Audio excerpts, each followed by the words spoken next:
Hello everyone, this is Ashish. Welcome back another market analysis video. चलिए देख लेते हैं मार्केट में किस तरह के पैटर्न बन रहे हैं और कल मार्केट किस तरह से ट्रेड कर सकता है। ये 15 मिनट टाइम फ्रेम का चार्ट हम देख रहे हैं। कल हमने डिस्कस किया था कि मार्केट जो है इस लेवल को अगर ब्रेक डाउन करता है, डाउन साइड के लेवल को, अप साइड का हमारे पास ये लेवल था, अगर डाउन साइड के लेवल ब्रेक डाउन करेगा तो हम ये वाला टारगेट रखेंगे, लेकिन मार्केट यहीं से ही घूम गया, ये टारगेट हमें नहीं दिया। ठीक है, यहाँ पे एसएल बीट हुए होंगे। अगर आपने एसएल नहीं किए तो कुछ कोस्ट टू कोस्ट में यहाँ पे आप निकले होंगे। अगर कल का देख लेते हैं कि कल किस तरह से ट्रेड कर सकता है। मेरे अकॉर्डिंगली मार्केट जब तक इस रेंज की और इस रेंज के अंदर रहेगा, ये कुछ इसी तरह से घूमता रह सकता है। ठीक है, हो सकता है एक दिन और यहाँ पे कुछ इस तरह से वेट करे, या कुछ अप साइड में यहाँ पे जाए, या डाउन साइड में यहाँ तक आए और फिर यहाँ से कुछ इस तरह से निकले।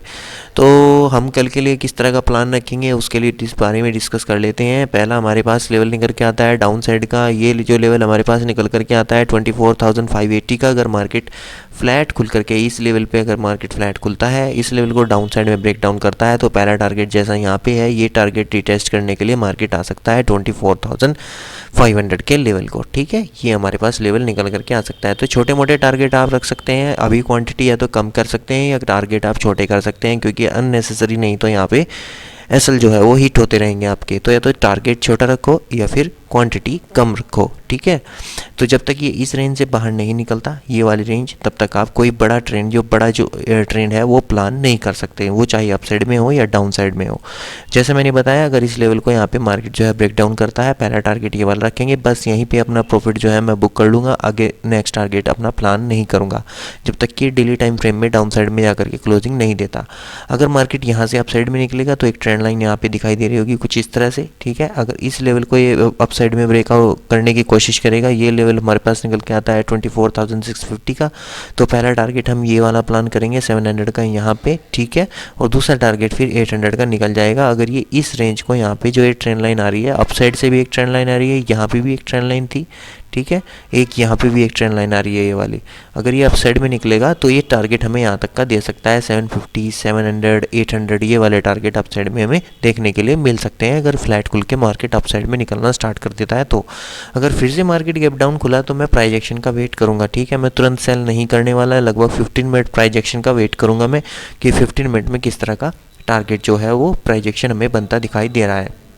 देखो, सेलिंग के लिए अभी हम अपना ट्रेड प्लान नहीं कर सकते, क्योंकि यहाँ पे मल्टीपल सपोर्ट्स आपको दिखाई दे रहे होंगे। जब तक ये कैंडल, ये कैंडल, ये कैंडल, ये बड़ी बड़ी कैंडल्स के नीचे मार्केट ट्रेड करना स्टार्ट नहीं करता, तब तक हम सेलिंग नहीं कर सकते। ठीक है, क्योंकि ये बड़ी बड़ी कैंडल जो बनी हुई है, यहाँ पे बड़े लोग जो हैं वो बैठे हुए हैं, बड़े प्लेयर यहाँ पे बैठे हुए हैं। जब तक इनको अपने पोर्टफोलियो में प्रॉफिट दिखता रहेगा, तब तक जो है मार्केट में सेलिंग नहीं दिखाई देगी। ठीक है, गैप डाउन अगर खुलेगा तो ये रेजिस्टेंस लेवल मान करके अगर अप साइड में गया तो मैं यहाँ पे सेल करूँगा, नहीं तो यहाँ पे प्राइस एक्शन का वेट करूँगा।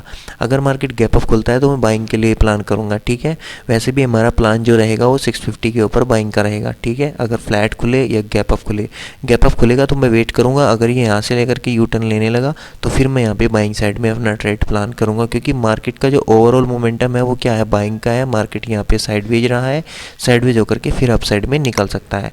अगर डेली टाइम फ्रेम में चार्ट देखेंगे आप थोड़ा सा यहाँ पे, तो डेली टाइम फ्रेम में आपको क्या दिखाई दे रहा है, आज यहाँ पे सेलिंग आने की कोशिश की थी, लेकिन एक डोजी सी कैंडल मार्केट ने बना दी।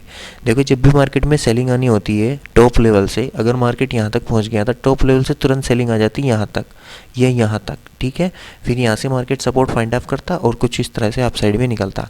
और अगर ये डोजी कैंडल यहाँ पे बना दिए, वेट कर रहा है मार्केट, अगर इस लेवल के नीचे निकलेगा तब भी हम सेलिंग के लिए प्लान करेंगे, नहीं तो मार्केट यहाँ से यू टर्न कुछ इस तरह से ले सकता है। चलिए बैंक निफ्टी देख लेते हैं, बैंक निफ्टी में किस तरह के पैटर्न बन रहे हैं और बैंक निफ्टी किस तरह से ट्रेड कर सकता है। सबसे पहले तो हम देखेंगे, सबसे पहले हम डेली टाइम फ्रेम पे देख लेते हैं। डेली टाइम फ्रेम पे एक इन्वर्टेड हैमर कैंडल बनाई है, लेकिन ये कैंडल जस्टिफाई नहीं होती। ये कैंडल अगर यहाँ पे बनी होती कुछ इस तरह से तो ये जस्टिफाई होती इन्वर्टेड हैमर, लेकिन ये डाउन साइड में आकर के बनी है। मैं इस कैंडल को इन्वर्टेड हैमर कैंडल नहीं मानता। ये मेरे अकॉर्डिंग यहाँ पे वेट कर रहा है। ठीक है, मार्केट यहाँ पे गया, वेट कर रहा है, वेट करने के बाद इसको ब्रेकआउट दे सकता है। हो सकता है एक दिन वेट करे, 2 दिन वेट करे, या फिर एक्सपायरी के दिन ब्रेकआउट दे।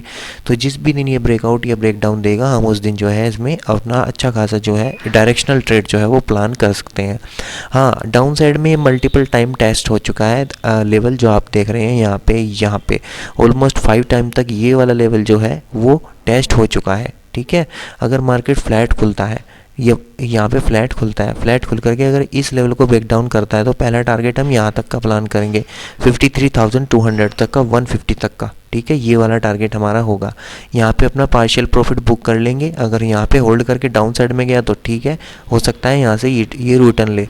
तो यहाँ तक का एक छोटा टारगेट जो होगा 200 पॉइंट का टारगेट, यहाँ तक का हम एक टारगेट प्लान कर सकते हैं अगर फ्लैट खुल के मार्केट डाउन साइड में आना स्टार्ट कर देता है तो।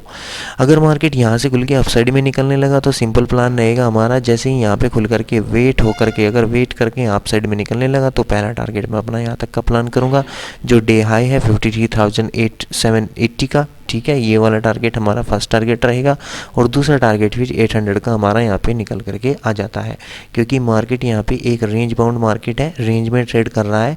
तो अगर हमें यहाँ पे सपोर्ट लेवल पे कोई भी ग्रीन कैंडल मिलती है तो मैं यहाँ पे बाइंग के लिए अपना ट्रेड प्लान करूँगा, टारगेट अपना हायर रेंज तक का यहाँ तक का प्लान कर लूँगा।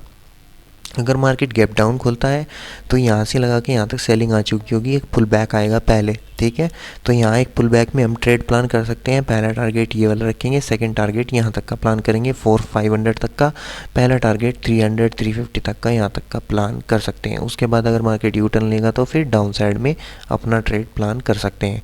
गैप अप खुलेगा तो गैप अप की कंडीशन में हम बाइंग के लिए प्लान करेंगे, जैसा मैंने बताया 500 के अगर ऊपर मार्केट सस्टेन करना स्टार्ट कर देता है 450 या 500 के ऊपर तो मैं बाइंग के लिए ही वो अपना ट्रेड प्लान करूँगा। गैप डाउन की कंडीशन में हम एक पुल बैक के लिए प्लान करेंगे, उसके बाद डाउन साइड के लिए प्लान करेंगे। फ्लैट की कंडीशन में अगर ब्रेक डाउन देगा तो सेलिंग के लिए प्लान करेंगे। अप साइड में अगर जाने लगा तो फिर भी हम बाइंग के लिए प्लान करेंगे और बाइंग की कंडीशन में हम बाइंग के लिए ही प्लान करेंगे। अगर गैप अप मार्केट खुलता है तो फिर हम बाइंग के लिए अपना ट्रेड जो है वो प्लान करेंगे। कुछ इस तरह से हम अपने निफ्टी और बैंक निफ्टी के कल ट्रेड प्लान कर सकते हैं। ऑलराइट गाइज, अगर वीडियो इन्फॉर्मेटिव लगा हो तो वीडियो को लाइक शेयर एंड सब्सक्राइब करना। अभी के लिए इतना ही, थैंक यू।